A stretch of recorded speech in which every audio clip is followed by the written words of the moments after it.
Merci d'être à l'écoute de la radio Futur Média. Il est midi et c'est l'heure du grand journal. Au sommaire de cette édition, l'opposition résolument engagée à manifester le 14 octobre. La coalition Manko Wattu Sénégal a déposé une lettre d'information auprès de l'autorité préfectorale. Modou Diagne Fada se retire de la présidence du groupe parlementaire des libéraux et n'écarte pas à soutenir Aïda Mbodj. Le BSD a enterré après 43 ans d'existence. C'est la SODAV qui prend le relais. Des acteurs culturels font le bilan du Bureau sénégalais des droits d'auteur. Certains demandent son audit. Et puis le marché des céréales à une semaine de la Tamkharit, une légère hausse est notée sur les prix du mil et du maïs. Les titres de l'actualité internationale, c'est avec vous, Georges Dechedio. Bonjour. Bonjour Antoine, le dialogue politique en Guinée. Dans la page inter, Cyril Dalen Diallo sur les exigences de l'opposition à suivre. L'Allemagne veut renforcer sa présence militaire en Afrique de l'Ouest. Construction annoncée d'une base au Niger, Centrafrique. Le bilan des violences de mardi à Bangui s'est alourdi. 11 morts. À suivre l'actualité des sports avec Malal Junior Diagne. Le football va sans doute dominer, Malal. Sans doute, Antoine, vous l'avez dit, avec la préparation de l'équipe nationale du Sénégal en direction du match contre le Cap-Vert prévu samedi prochain. L'ancien international Lamine Boub invite le staff des Lions à travailler dans les comportements du milieu de terrain et de la défense pour éviter toute surprise. On parlera également de la conférence de presse de la Fédération sénégalaise de football. Depuis 11 heures, ils font face à la presse. Les Navetans, mais également le Butu Soko sera également au rendez-vous. À suivre la chronique du jeudi signée Abdoulaye Ndiaye. Et puis organisation en même temps des élections présidentielles, législatives et locales en 2019. Que pensez-vous de cette idée de Djibo Leyti Ka? Point de vue vers 12h30. Bienvenue à toutes et à tous. Antoine Diouf. Mesdames, Messieurs, bonjour. L'opposition s'entoure de toutes les garanties pour la tenue de sa manifestation prévue le 14 octobre prochain. En fait, la coalition Manko Wattu Sénégal est en train de déposer en ce moment même une lettre d'information auprès du préfet de Dakar, comme le stipulent les textes législatifs. Et sachez qu'une interdiction ne fera nullement reculer Réumi et Manko Wattu Sénégal. C'est ce qu'a fait savoir le vice-président du parti d'Idrissa Seck. Ce dernier sera d'ailleurs à la marche de l'opposition si les conditions le lui permettent, à déclarer son adjoint qui était à Kaolack, Ibrahima Diamé. Que la marche du 14 octobre soit autorisée ou pas, cela importe peu, tient d'abord à réitérer Déthié Fall. Le vice-président de Réumi martèle que le but visé dans cette mobilisation transcende des questions d'autorisation ou d'interdiction. Nous n'avons aucune crainte de l'autorisation ou de l'interdiction de cette marche. Ce que nous savons, c'est notre volonté plusieurs fois exprimée de défendre le pays, et c'est ce qui explique d'ailleurs le nom choisi, le Front pour la défense du Sénégal. Nous nous sommes réunis et nous avons aujourd'hui opté de défendre le Sénégal pour que les marches soient autorisées, pour que les libertés publiques de façon générale soient respectées, pour que également nos ressources naturelles ne soient plus pillées et qu'on ait dans ces pays-là un processus électoral fiable, transparent, permettant de faire revivre notre démocratie telle que nous l'avons toujours souhaité. Et à en croire toujours Déthié Fall, le Manko Wattu Sénégal aux coalitions pour la défense des intérêts du pays ne compte pas reculer d'un iota, et il faudra compter également son président Idrissa Seck parmi les têtes de file de cette marche. Comme il l'a toujours fait, il sera devant, comme ça a toujours été le cas quand il s'agit de défendre le Sénégal, quand il s'agit de défendre la démocratie, quand il s'agit de défendre des principes allant dans le sens du rayonnement de notre pays. Donc de ce point de vue, n'ayez aucune crainte, le Réumi sera devant, le président Idrissa Seck sera devant si sa santé le lui permet. En tout cas, une délégation est déjà définie et mobilisée pour le dépôt de la demande d'autorisation de cette marche. Il appartient maintenant au préfet de Dakar d'en faire l'appréciation. Ibrahim Diamé Kaolack, Radio Futur Média. Modou Diagne Fada décide de quitter la présidence du groupe parlementaire des libéraux et en même temps, il pense soutenir Aïda Mbodj si elle se présente pour diriger ce groupe parlementaire de l'opposition. Les propos de Modou Diagne Fada sont recueillis et traduits par El Hadj Daouda Diouf. Man ak suma parti ak ñi ñu bokkal parti bi yépp Non, j'ai dit il y a de cela quelques mois que, après avoir discuté avec mes camarades de parti, que je ne vais pas me représenter à la tête de la présidence du groupe parlementaire.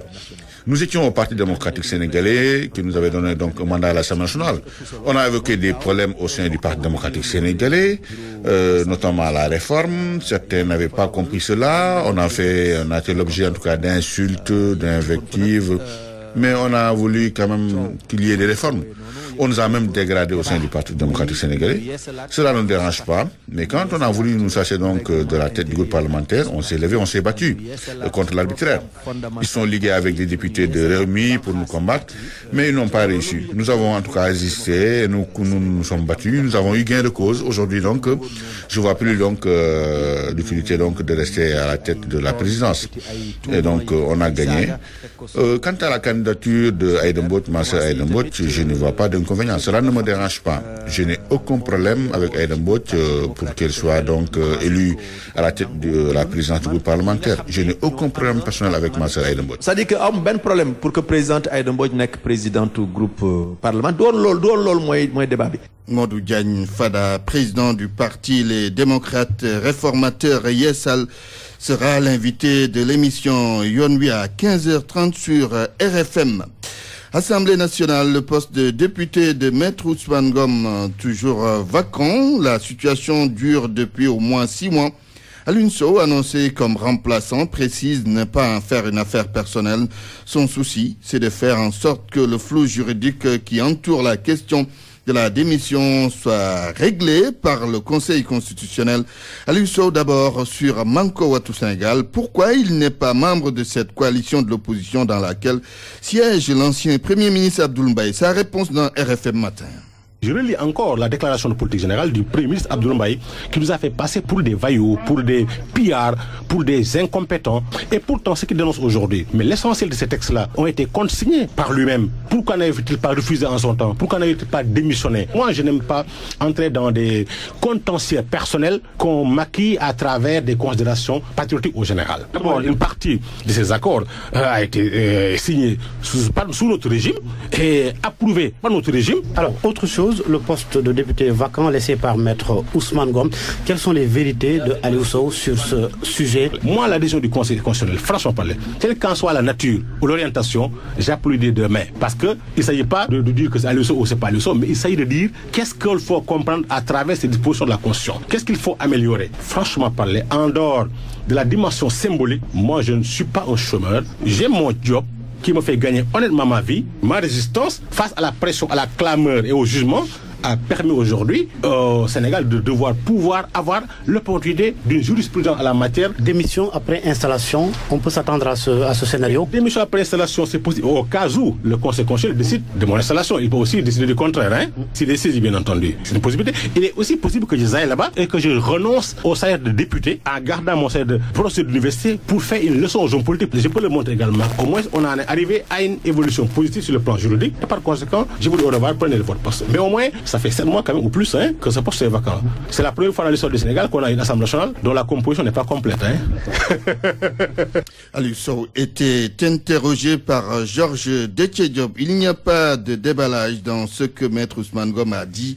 C'est le maire apériste de Loro dans le département de Kébémer qui parle ainsi. Khadim Diop soutient par ailleurs que les propos de l'ancien ministre de l'Intérieur sont à prendre au sérieux. Il donne comme argument le déplacement de 3 généraux au palais présidentiel au moment où l'on attendait les résultats du 25 mars 2012. Khadim Diop faisait face à la presse de Louga, morceau choisi de sa déclaration. C'est bien possible que ce qu'il Ousmane Ngom a avancé soit vrai. Parce que on n'a jamais vu au soir d'une élection que des généraux, le directeur de la gendarmerie, le chef d'état-major, aillent voir le président de la République. Parce qu'en ce moment-là, les gens craignaient qu'il voulait faire un coup de force pour rester. Et je sais que si Abdoulaye Wade avait l'appui des forces de sécurité, il allait faire comme Gbagbo. Mais heureusement au Sénégal, les forces de sécurité, la gendarmerie, la police, l'armée ne suivront jamais un politicien dans ces aventures-là. aujourd'hui comme demain. Il n'y avait pas besoin de féliciter qui que ce soit. La victoire était nette, plus de 65%. Avant au vu des résultats, n'importe qui pouvait savoir que Macky avait gagné largement. Bien vrai, c'est bien possible. Parce que les démentis là, c'est pas des démentis sans argument. Parce que ce que Samir Sarr a avancé, il n'a donné aucun argument. C'est pas un déballage, c'est pas un secret d'État comme on parle, c'est pas un secret d'État. Qu'est-ce qu'il y a comme déballage? Mais c'est pas un déballage. Ça peut aider à l'avenir pour que même le président actuel en prenne conscience. Il y a rien de grave, hein? Il y a rien de grave. Il est 12h10, vous suivez le grand journal. RFM, la radio de toute l'actualité. L'établissement des nouvelles cartes d'identité biométrique CEDEAO n'est pas encore effectif dans certains commissariats. On attend encore le matériel et la formation qui va avec. C'est le cas au commissariat de police de la Médina. Sur place, des citoyens disent attendre avec impatience la nouvelle carte d'identité. Un reportage de Mohamed Ali Mouba. Le commissariat de police de la Médina ne désemplit pas.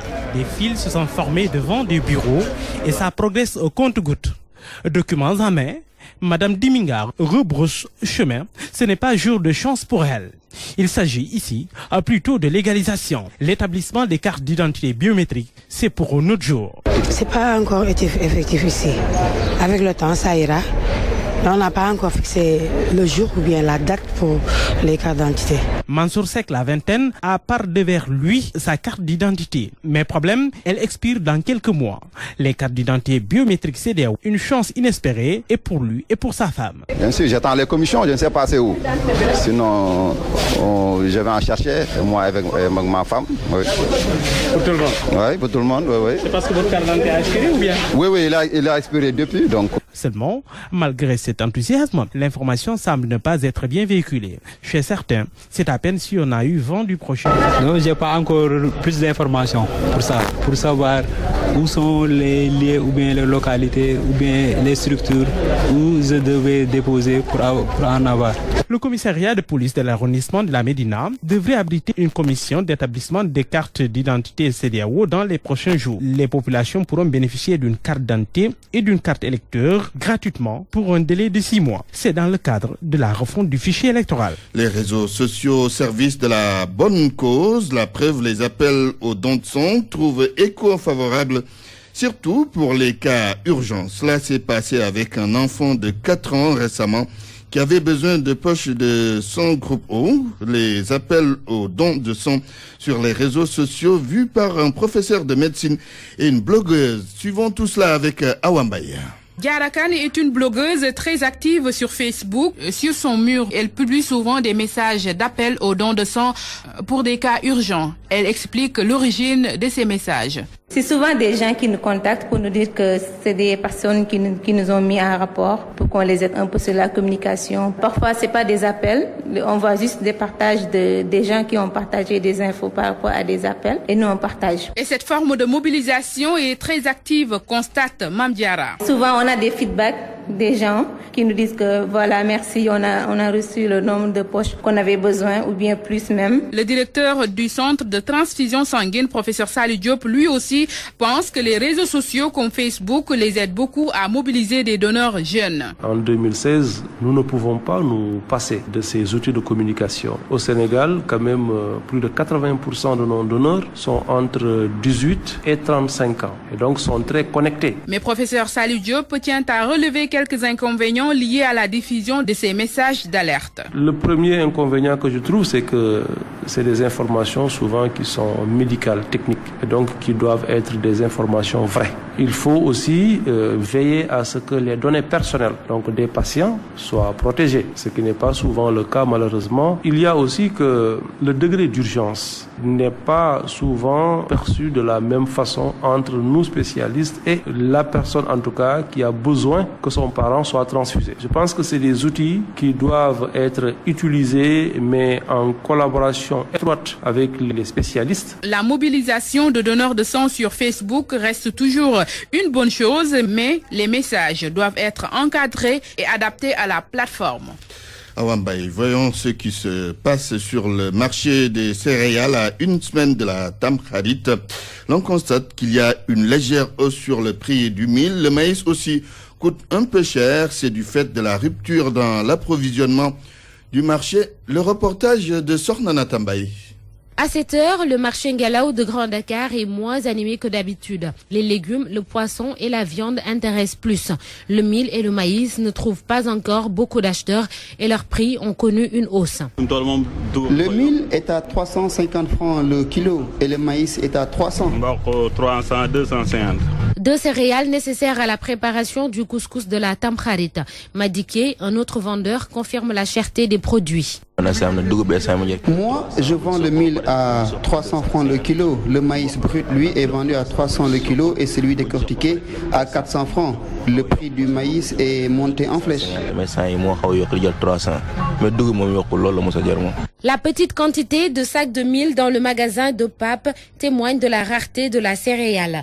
Il en donne les raisons. Le mil dans les champs n'a pas encore mûri. Ce sont les premières productions qui sont là. Donc il y a rupture dans l'approvisionnement. En plus, on traite avec les grands commerçants et non avec les paysans directement. Mouminatou est venue acheter une petite quantité de mil. Elle avertit déjà le vendeur, elle ne va pas débourser plus que le prix habituel. C'est vraiment très cher. C'est pourquoi vous me voyez, je suis en train de marchander et je suis sûr qu'il y aura une nouvelle hausse, ça c'est sûr. Chez les gérants de moulins également, ce n'est pas encore le grand rush. Confie Babacar.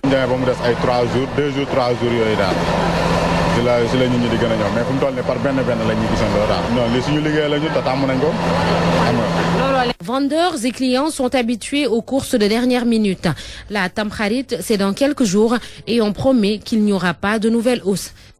Sur RFM au moins, on a des informations sûres et utiles. RFM, la radio de toute l'actualité. Le BSDA, 40 ans après, le Bureau sénégalais des droits d'auteur n'est plus. La SODAV prend le relais à partir d'aujourd'hui. Les acteurs sont unanimes. Le BSDA a atteint sa limite ou ses limites, même si des choses intéressantes ont été faites. Binta Diallo. 43 ans au service des droits d'auteur, le BSDA a fait du chemin. À l'heure du bilan et des notes, manque de volonté politique pour permettre au Bureau sénégalais des droits d'auteur de faire convenablement son travail. C'est ce que dit le rapport Malal Talla, qui demande par ailleurs l'audit du BSDA. Mais il faut quand même dire qu'on ne peut pas faire de passation, de dévolution, sans pour autant auditer le BSDA. Il faut quand même auditer, voir ce qu'il y a, ce qu'il n'y a pas, ce qui a manqué, etc.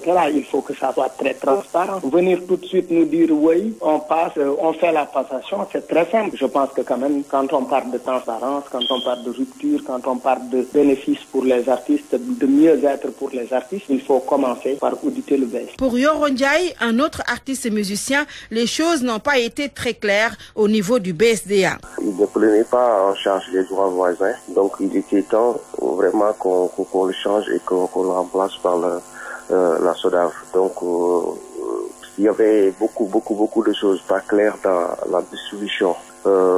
Parce que si vous recevez par exemple vos bulletins qui viennent de BSDA, il y a des choses qu'on met, par exemple on met abonné, là où tu sais même pas d'où vient ces droits-là, de qui ça émane. À partir d'aujourd'hui, le Bureau sénégalais des droits d'auteur n'existe plus. Il cède la place à la Société sénégalaise des droits d'auteur et des droits voisins, la SODAV. Le BSDA, faut-il le rappeler, a été créé en 1972 par le président Léopold Senghor dans le cadre de sa politique de nationalisation ou de sénégalisation des entreprises. Le BSDA prenait alors la place du Bureau africain des gens de lettres et auteurs de conférences. RFM. L'actualité internationale.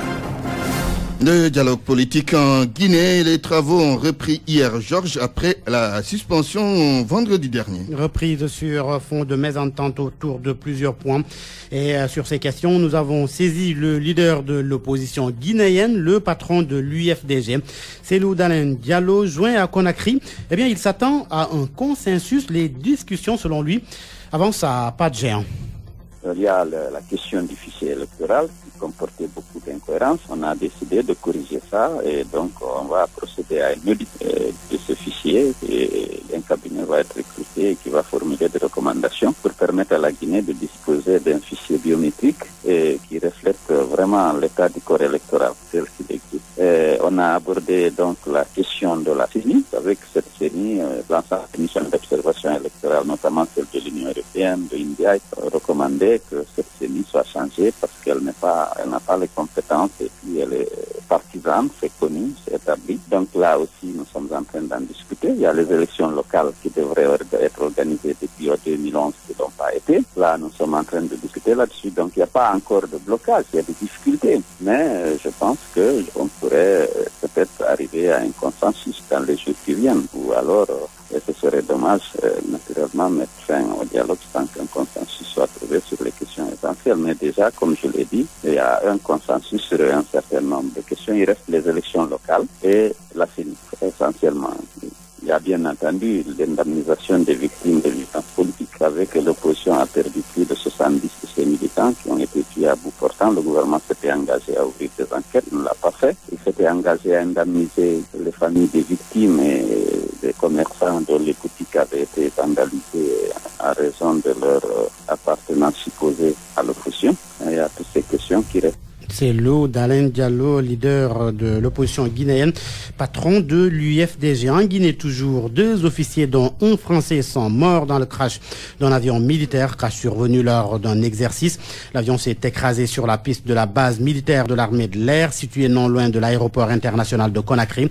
Cela s'est passé dans la matinée d'hier. Les détails sur les circonstances du crash ne sont pas fournis, du moins pour l'heure. On part du Mali avec la mort de 2 soldats hier dans le nord-est du pays. 2 soldats tués par l'explosion d'une mine près de Tombouctou. 2 autres ont été grièvement blessés. Leur véhicule a sauté sur une mine donc.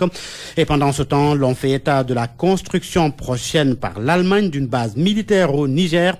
L'annonce est de l'ambassadeur d'Allemagne à Niamey, une base militaire en appui à la mission militaire onusienne qui combat les djihadistes au Mali voisin. La France et les États-Unis disposent déjà de bases militaires au Niger pour lutter contre les djihadistes du Sahel, notamment entre la Libye et le Mali, 2 voisins du Niger.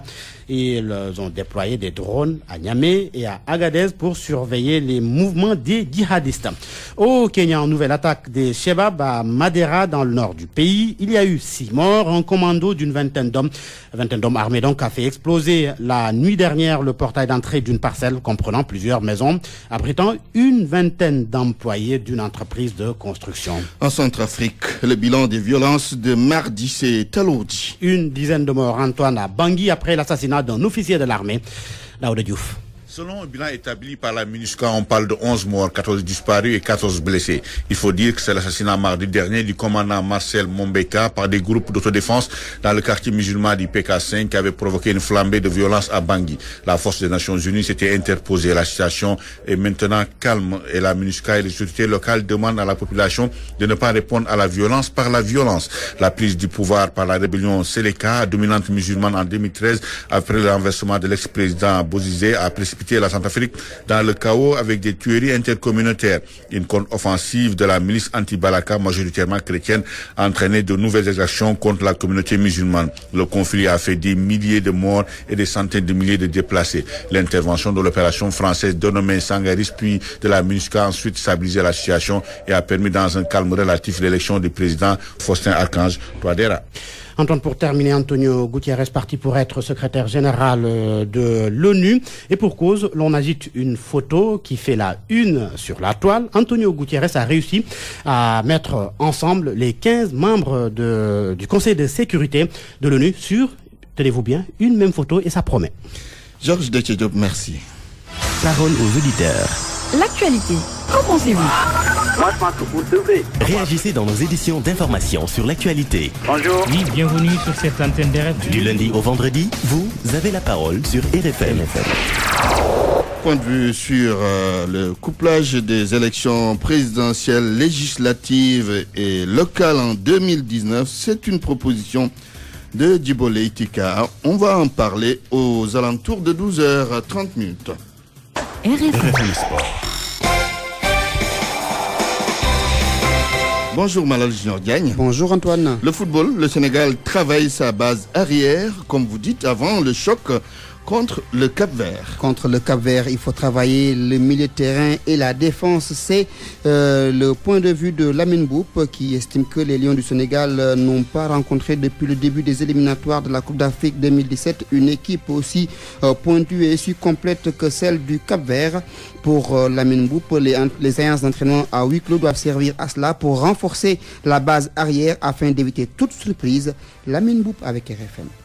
Le Sénégal devra être très attentif par rapport à l'équipe capverdienne. L'équipe capverdienne qui a fait des Coupes d'Afrique, l'équipe capverdienne qui a eu à jouer contre de gros calibres et qui les a éliminés. L'équipe capverdienne est encore beaucoup plus motivée en jouant contre le Sénégal, qui est juste un voisin, et que les Capverdiens, si on voit nettement, s'ils ne supportent pas le Cap-Vert, c'est le Sénégal qui est leur équipe. Donc je pense que ça va être un match où le Sénégal va faire très attention, surtout à la perte de balle, parce que nous, on a remarqué que durant notre perte de balle, notre milieu de terrain est très large.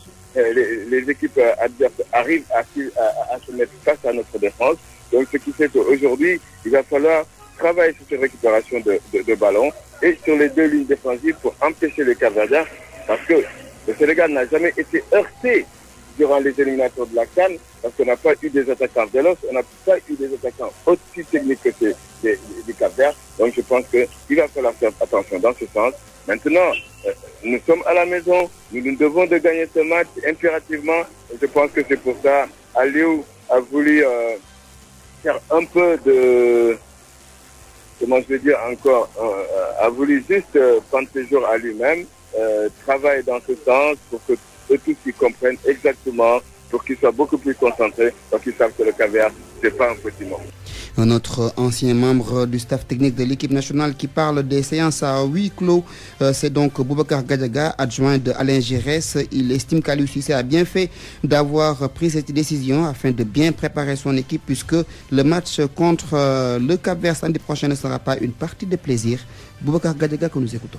Avant tout, je pense que c'est parce qu'on respecte beaucoup l'adversaire, ce qui est à mon avis une très bonne note. Il faut prendre en considération cette équipe, même s'il a été éliminé à la prochaine CAN. Donc le fait de se mettre à l'abri, c'est parce qu'aussi, sûrement, c'est un pays voisin, il y a beaucoup de Capverdiens qui sont là parmi nous, qui peuvent aussi prendre des détails qui peuvent être importants pour ce match. Et au-delà de ça aussi, c'est parce que voilà, il y a des stratégies de jeu à faire, ou des stratégies sur les bases arrêtées, que ça doit rester secret du moins pour que ça puisse être bien exploité durant le match. Donc, moi je pense que ces entraînements, ces séances à huis clos on leur doit d'être là, quoi. Je pense que c'est maintenant au public de comprendre que c'est un match important, que l'adversaire est un adversaire de taille qu'il faut respecter, et que voilà, je pense qu'il faut accepter ça, laisser l'équipe travailler dans la sérénité et dans le calme pour pouvoir faire une très grande performance samedi, Inch'Allah.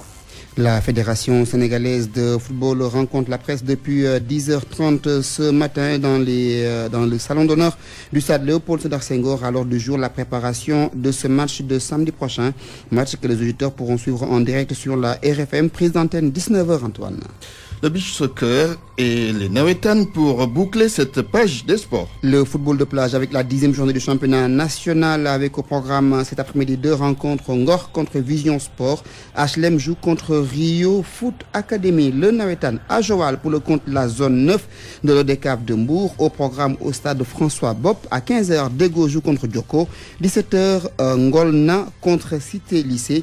À Kaolack pour le compte de la zone 3, on joue la 5e journée au stade Lamine Gueye. À 15h, Rewolgui contre Renaissance. À 17h, Magdan contre Barada. À 21h, Ndali contre Marine. Et à 23h, Mbolomi contre Pombi. Malal Junior Diagne, merci. RFM, la chronique du jour. La chronique du jour porte sur la démission de Cheikh Hadjibou Soumaré de la présidence de la commission de l'UEMOA. Chronique du jour, Abdoulaye Ndiaye. En démissionnant de la présidence de l'Union économique et monétaire ouest-africaine, M. Hadjibou Soumaré a posé un acte qui appelle de notre part une interrogation sur l'utilité, le mode de désignation et d'exercice de la haute responsabilité dans certaines institutions régionales africaines. Surtout qu'ici, c'est un ordre établi par les pères fondateurs qui avaient fait du Sénégal l'unique pays en charge de sa présidence. Ce souci d'équilibre dans la répartition des rôles, cette forme de reconnaissance d'un leadership régional pour notre pays, devait être rompue par le président Wade dès l'entame de sa gouvernance nationale. Il fut en effet l'artisan et le signataire d'un principe de rotation par pays dans l'exercice de la haute fonction au sein de l'UEMOA. On ne peut s'empêcher de reconnaître aujourd'hui que cet état de fait soulève bien des vagues sur fond d'exigences ou de positions retranchées entre deux pays membres de l'organisation, le Sénégal et le Niger. Il faut y souhaiter une diplomatie active et apaisée fondée sur la recherche de compromis bénéfiques aux deux parties. Elle nous paraît la meilleure solution. Toute autre voie porteuse de surenchère pourrait être préjudiciable au fonctionnement de l'outil d'intégration, dont le rôle essentiel, faut-il le rappeler, est de prendre en compte les aspects économiques et monétaires des États. Un parcours d'étape a même permis aux 8 pays d'avoir une institution monétaire commune, de mener une même politique, d'établir une union douanière et de réussir dans le domaine fiscal une harmonisation des régulations sur les taxes. Autant d'objectifs assis sur une solidarité de groupe qui reste à l'origine de sa création en 1994. Mais au-delà de ce semblant de catalogue votif des principes de certaines actions à son actif qui lui donnent un bon classement à l'échelle africaine devant le pléthore d'organisations régionales, ils sont comptés à près de 200, l'on doit comprendre à l'UEMOA qu'une intégration réussie aura pour assise les plus de 80 millions d'hommes et de femmes qui habitent son espace. Ils sont pour la plupart ouvriers, cadres, agriculteurs ou éleveurs, ménageurs, entrepreneurs ou acteurs de l'informel. Ils sont ceux qui ne dissertent pas sur les rivalités ou les figures imposées à coups de privilèges dans le secret des palais gouvernementaux. Ils n'appréhendent ni les lourdeurs bureaucratiques, prolongement de pratiques administratives d'État, ni le surnombre d'employés du seul fait de ces mêmes États. Ces peuples ignorent enfin et tout naturellement la dimension coût, pour ne pas dire budgétivore, attachée au fonctionnement de l'institution. Ils en sont pourtant les principaux contribuables. Et c'est à juste raison qu'au bout du compte, ils s'interrogent sur l'impact de tout cela sur le besoin d'amélioration de leur vécu quotidien.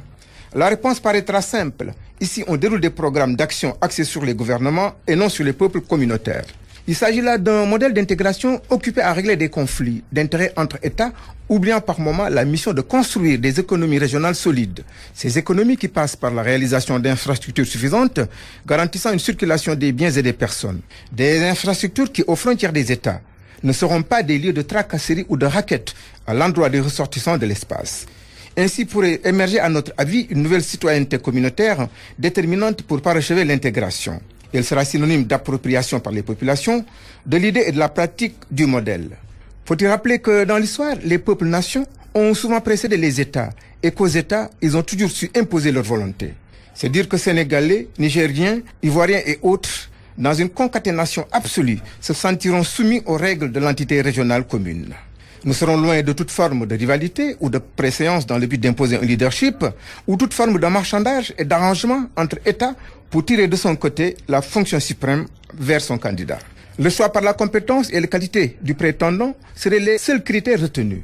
Cet exemple aiderait à rompre avec un mal caractéristique des organisations régionales en Afrique.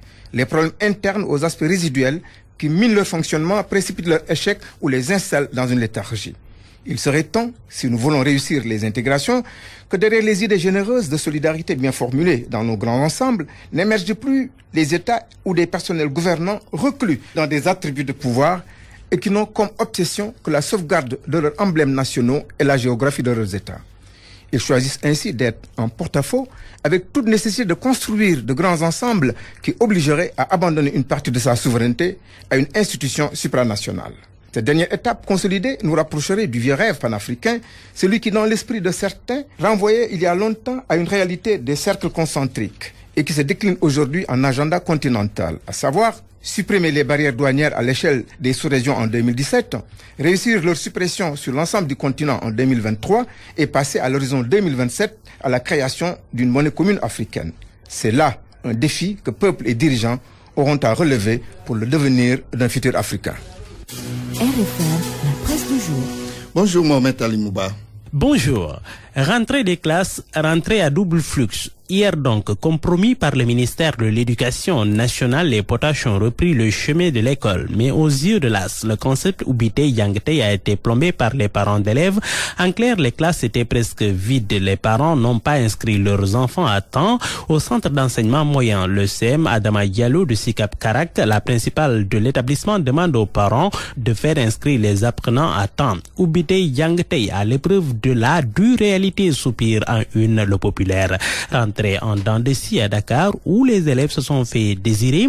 À Rufisque, Thiès et Linguère, note le confrère, l'élémentaire concrétise cependant le concept. À Seyou, c'est la pluie qui reporte la rentrée. À Kaolack, l'eau et les herbes qui indisposent. Conclusion de Sud Quotidien, le concept Ubite Yangte, tant chanté par les autorités étatiques, peine dans sa phase opérationnelle. S'il est plus ou moins suivi dans les écoles pilotes, relève le journal. Ailleurs, élèves et enseignants ont tout simplement boudé les salles de classe, différant ainsi l'ouverture. C'est que note Samba l'art du populaire. Les difficultés dans lesquelles s'enlisent les gourgourlous comme dans du sable mouvant sont passées par là. Constaté hier invite le biétiste. La rentrée était terne hier, pas de nouveaux habits. Les élèves n'étaient pas sur le 31 pour bien sûr ceux qui ont daigné se tirer de leur lit. Alors dans ces conditions, on se demande à Samba l'art comment avoir du Ubite Yangte homogène sur l'ensemble du territoire national. À la une de l'Observateur, le président du Grand Parti et par ailleurs coordinateur de Manko Wattu Sénégal, Malick Gakou, a bâton rompu avec les confrères de l'Observateur. 2 pages entières réservées à lui pour tirer sur le régime. Le régime du président Sall, dit-il, a un problème avec la clarté. Malgré les menaces, la volonté d'instaurer la pensée unique, nous resterons debout, insiste encore l'opposant. Qu'on nous réponde sur les questions posées et non par les insultes, invite-t-il encore. S'exprimant au sujet de la marche de l'opposition, Gakou assure que le 14 octobre, l'opposition sera dans la rue avec ou sans autorisation, soudés comme un bloc. Mais attention, avertit Walfadri, le pouvoir est décidé à saboter la marche. Comment? Le confrère s'explique. Les députés sont convoqués le même jour, c'est-à-dire le 14, pour le renouvellement du bureau de l'Assemblée nationale. Une coïncidence qui n'est pas le fait du hasard, mais cette stratégie, souligne les opposants, est vouée à l'échec, rapporte encore le confrère. 697 milliards de Karim, 99 milliards de fisc, 600 milliards de Petrotim. Qu'est-ce qui se cache derrière ces chiffres? La presse est-elle suffisamment bien armée pour y voir clair? Enquête rapporte que les chiffres avancés dans les récentes sorties du Front pour la défense du Sénégal, Manko Wattu Sénégal et d'Ousmane Sonko sur l'affaire Petrotim, met le doigt sur une tare de la presse sénégalaise, l'investigation. Pour le journaliste Mamadou Maria, l'investigation financière demande une spécialisation et des moyens. Quant à Hassan Diane, il pense que dans l'affaire Petrotim, les chiffres avancés ne peuvent être vérifiés en un jour. Retard dans l'installation de ses membres, le Haut Conseil des collectivités territoriales cherche désespérément un local digne de l'accueillir, relève le journal LAS. Un mois après les élections des membres du Haut Conseil des collectivités territoriales, cette institution n'est toujours pas installée. Les hauts conseillers sont dans l'attente depuis le 4 septembre, remarque encore le journal LAS. Détenus introuvables depuis la mutinerie, panique et psycho chez les familles de victimes. Selon Walfadri, plusieurs familles de détenus restent sans nouvelles de leurs parents depuis la mutinerie de Rebus. Du côté de la prison, des repas sont reconduits par les gardes de manière systématique dans les hôpitaux où sont internés les blessés. Aucune visite de parents n'est admise. Et puis, des illusions pour les co-inculpés de Boyguiné, notamment son épouse Nabou Cham, sa sœur Yassine Fall et son ami Baragay. Les trios qui souhaitaient obtenir une liberté provisoire fait face au refus du doyen des juges d'instruction. Le juge Sambafa remarque enquête a répondu par une ordonnance de refus à l'enquête de leur avocat. Toutefois, la robe noire n'entend pas baisser les bras dans sa quête de liberté provisoire pour les présumés complices de l'as de l'évasion. Bonne lecture à tous. Point de vue. Regard croisé sur l'actualité du jour. Organisation en même temps des élections présidentielles, législatives et locales en 2019. Que pensez-vous de cette idée de Djibo Leïtika? Vous avez la parole. Parole aux auditeurs. L'actualité, qu'en pensez-vous? Nous avons en ligne Amadou Diarra, membre du comité directeur du Parti démocratique sénégalais, maire de Pikine Nord. Bonjour, monsieur le maire. Oui, bonjour. Il y aura également madame Zarayan Thiam, membre de l'APR, ministre conseillère auprès du président de la République. Nous commençons avec le maire Amadou Diarra. Alors, qu'est-ce que vous pensez d'une telle idée, organiser en même temps les élections présidentielles, législatives et locales en 2019? Oui, je voudrais donc préciser que ce n'est pas le point de vue du Parti démocratique sénégalais en tant que membre du comité directeur que je vais annoncer tout à l'heure. En tant que responsable donc politique, véritablement, compte tenu de cette information, je me dois plus simplement de dire mon point de vue, tout simplement. Oui. L'émission s'appelle Point de vue. Tout à fait. C'est le mien que je vais donc donner. Allez-y donc. Alors, ce serait important que Madame le ministre conseiller nous donne son avis avant qu'on puisse émettre le mien. Maintenant. Oui, mais vous avez quand même deux avis peut-être différents, ou bien même qui peuvent se recouper, hein, on ne sait jamais. Non, je taquine. Je la taquine pour dire tout simplement, c'est la mouvance présidentielle qui s'est exprimée à travers Djiboka. Donc on peut considérer que c'est le président Macky Sall qui l'a envoyé. Ah oui, vous avez les éléments de preuve? Non, mais bien sûr, Djiboka, qu'est-ce que Macky Sall a besoin de lui, sinon que de lui faire ces genres de choses pour créer un sondage, essayer de voir. Nous, en termes politiques, on est persuadé que le président Macky Sall ne dort plus. Son problème, c'est que les Sénégalais, après le référendum, par rapport à cette rétention massive des gens qui ne sont pas partis voter, le casse-tête de la présidence, du palais, du régime, c'est cette grande masse-là. Qu'est-ce qu'il fait? Ils se sont réunis, ils sont en train de cogiter pour éliminer ce stock mort, incertain, pour reboloter, c'est-à-dire faire la refonte et essayer d'avoir le maximum dans le nouveau fichier électoral. Première chose. Donc, c'est ce casse-tête-là qui les empêche de dormir. Deuxième chose, si ce stock n'est pas changé et qu'on aille aux élections législatives, ils sont sûrs que si ce stock se lève avec l'opposition, compte tenu de la malgouvernance aujourd'hui dans ce pays, ils vont être sanctionnés et ils perdront les législatives. Et s'ils perdent les législatives, c'est sûr que la présidentielle va être leur départ. Alors, en termes clairs... Donc, pour ne pas finir mon fil, et de ce point de vue, ils sont en train de faire des sondages. Et vous êtes contre le fait qu'on pense, ou bien qu'on puisse organiser les élections en même temps? Non, c'est là où je vais en venir. Allez-y. C'est-à-dire, aujourd'hui, le régime est en train de faire... Après Benoît Sambou, qui parlait de la double nationalité, c'était un sondage. Et lorsque le président s'est prononcé, le débat a été clos. Benoît Sambou a accepté de faire ce jeu-là lors de la commission de révision du fichier électoral. Aujourd'hui, c'est un allié de la trempe de Djiboka qui n'est pas une référence qu'on envoie aujourd'hui pour que la RFM en fasse un débat aujourd'hui. Donc, moi je veux dire clairement, et pour une bonne démocratie, il n'est pas normal de tenter de changer le calendrier républicain. Oui, très bien. Votre point de vue est clair. Vous gardez la ligne en attendant de retrouver Madame Zahra Iyane Thiam. Alors, Madame Zahra Iyane Thiam, tout à l'heure, donc, je disais que vous êtes membre de l'APR, ministre conseillère auprès du président de la République. Oui, organiser en même temps 3 élections, ça vous dit? Vous êtes d'accord? Merci Antoine, je salue vos auditeurs et auditrices et je salue également M. Diarra.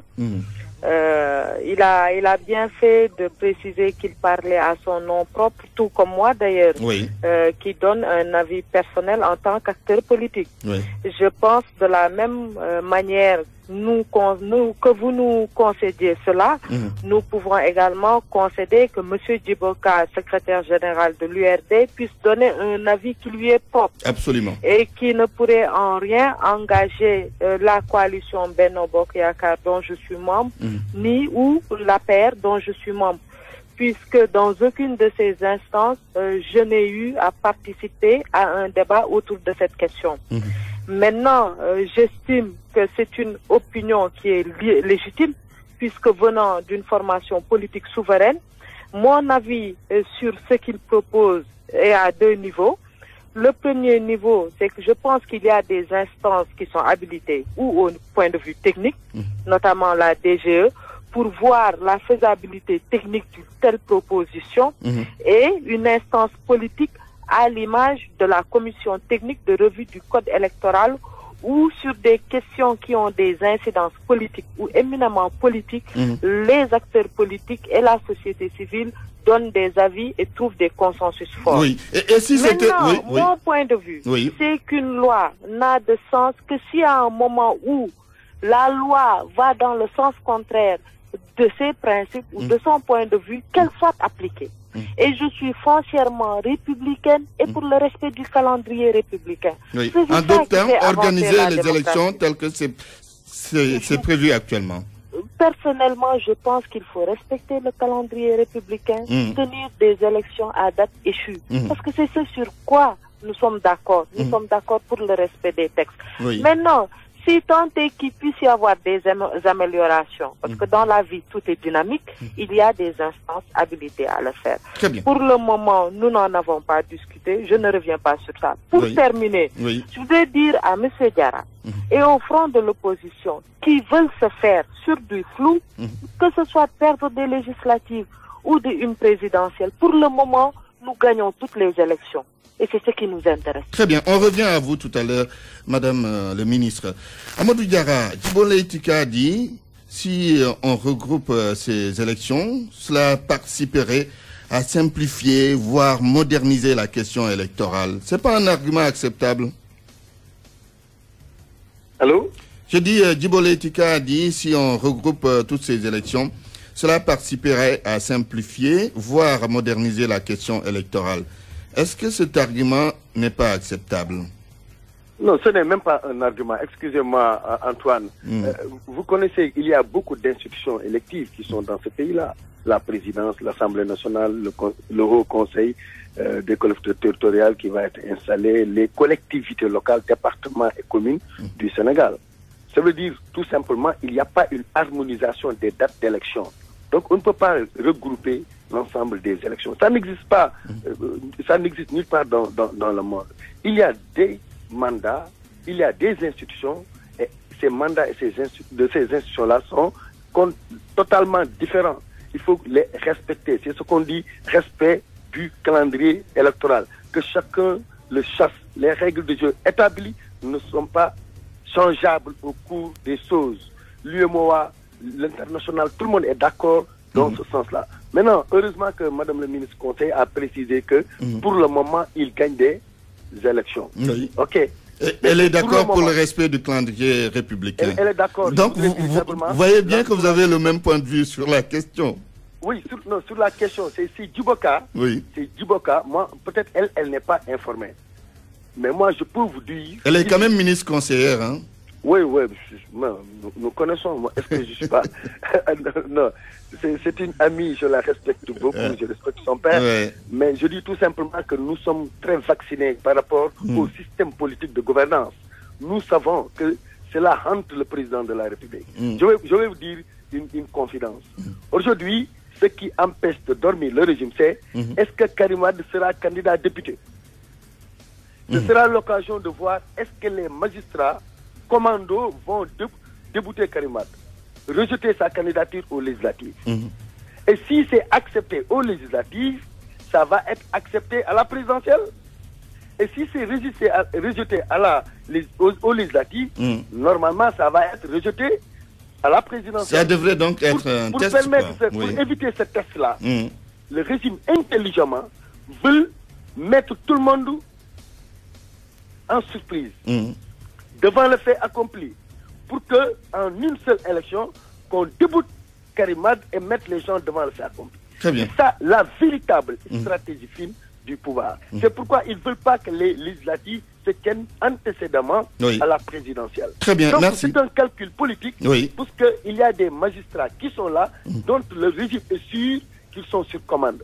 Donc nous n'acceptons, je dis à l'opposition, c'est le moment à jamais. La société civile de demander, autant qu'on demandait qu'on respecte la Constitution, ne touchez pas à la Constitution, on ne touche pas au calendrier républicain. Et c'est la détermination de l'opposition qui va empêcher véritablement au calculateur du régime d'être en action. Amadou Diarra, merci. Maire de Pikine Nord, membre du Parti démocratique sénégalais. Nous allons terminer avec Zahra-Iyane Thiam. Alors, Madame le ministre, calcul politique, oui, c'est ce que dit Amadou Diarra. Oui, vous savez, M. Diarra est très léger dans ses propos, puisque lorsqu'il se permet de dire que je ne maîtrise pas ou je ne connais pas les choses, je pense au niveau de responsabilité où je me trouve, je me garderai de me prononcer publiquement sur des choses que je ne maîtrise ou n'ai aucune information. Je pense que étant membre du secrétariat exécutif permanent de Benno Bokk Yakaar, membre du secrétariat exécutif national de l'Alliance pour la République, membre du pôle de la majorité pour la revue technique du code électoral et membre du cabinet présidentiel, le seul respect qui sied, c'est d'avoir des informations sur ce que nous disons. Et je dis que pour l'heure, le seul calcul politique qui hante Monsieur le Président de la République, Monsieur Macky Sall, c'est de respecter non seulement ses engagements, mais de faire en sorte que le PSE puisse effectivement bénéficier aux populations. Ce ne sont pas des questions politiques qui sont traitées, ce sont des questions qui peuvent faire décoller notre pays, que ce soit la rationalisation des partis politiques ou l'amélioration, la modernisation du système électoral. Et donc, je voudrais préciser que par rapport de ce que j'ai pu saisir de la proposition de M. Djiboka, cette proposition-là transcende 2019. C'est un processus qu'il propose pour l'ensemble, je pense, dans la durée pour le système politique sénégalais. Donc, de mon point de vue, c'est une question comme toute autre question qui pourrait être agitée par tout autre acteur politique qui devait être débattue au niveau des instances habilitées. Très bien. Mais moi, de mon point de vue, ayant participé à la lutte du M23, des assises nationales et de tout ce qui s'est fait autour de ce pays-là, je pense que le calendrier républicain doit être respecté que s'il est respecté. Merci, Madame Zahra Iyane Thiam, ministre conseillère. Vous êtes également membre de l'APR. La météo avant de boucler au cours des prochaines 24 heures.